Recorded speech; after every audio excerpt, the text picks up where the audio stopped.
கிறிஸ்துவுக்குள் அருமையான சகோதர சகோதரிகளே, எங்கேயும் எப்போதும் ஜிசிஎம் காஸ்பல் மீடியா உங்களோடு. நம்மால் நடத்தி முடிக்க முடியும் என்று நிறைய விஷயங்களை எண்ணிக்கொண்டிருப்போம், ஆனால் அது நடக்காது. இதெல்லாம் நம்மால் நடக்குமா என்று எண்ணிக்கொண்டிருக்கின்ற விஷயங்கள் எளிதில் நடந்தேறும். ஆம், நானும் என்னுடைய நண்பரும் கிரேஸ் கம்யூனிட்டி மிஷன் ட்ரஸ்ட்டை நடத்தி கொண்டிருக்கிறோம். அத்தோடு அன்பர்களே, நீங்கள் பார்த்து கொண்டிருக்கின்ற ஜிசிஎம் காஸ்பல் மீடியா யூடியூப் சேனலையும் நடத்தி கொண்டிருக்கின்றோம்.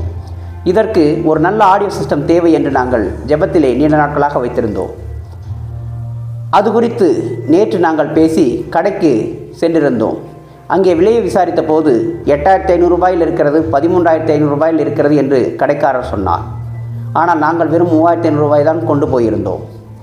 சரி, ஆடியோ சிஸ்டம் இன்றைக்கு வேண்டாம், பின்னர் பார்த்து கொள்ளலாம் என்று நாங்கள் எண்ணிக்கொண்டிருந்த போது திடீரென்று கடைக்காரர் அந்த ஆடியோ சிஸ்டத்தை எடுத்து என் கையிலே கொடுத்தார். நான் அதிர்ந்து போனேன். என்னுடைய நண்பரும் இது என்ன என்று கேட்டார். ஆடியோ சிஸ்டம் தான் என்று கடைக்காரர் சொன்னார். எங்களிடம் அவ்வளவு காசு இல்லையே என்று சொன்னபோது அவர் சொன்னார், இதற்கான பணம் செலுத்தப்பட்டு விட்டது, ஒருவர் கொடுத்து விட்டார், நீங்கள் இதை எடுத்துச் செல்லுங்கள் என்று சொல்லிவிட்டார். நாங்கள் எடுத்துக்கொண்டு வந்துவிட்டோம். ஆம், கிறிஸ்துவுக்குள் அருமையான சகோதர சகோதரிகளே, ஆபிரகாமையும் சாராளையும் இப்படித்தான் வயது முதிர்ந்த காலத்திலே தேவன் ஆசீர்வதித்தார்.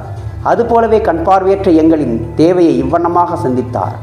நாம் ஒவ்வொருவரும் கர்த்தர் நம் தேவைகளை நடத்துவிப்பார் என்று நம்புவோம், விசுவாசிப்போம். கர்த்தர் நம்மை ஆசீர்வதிப்பாராக.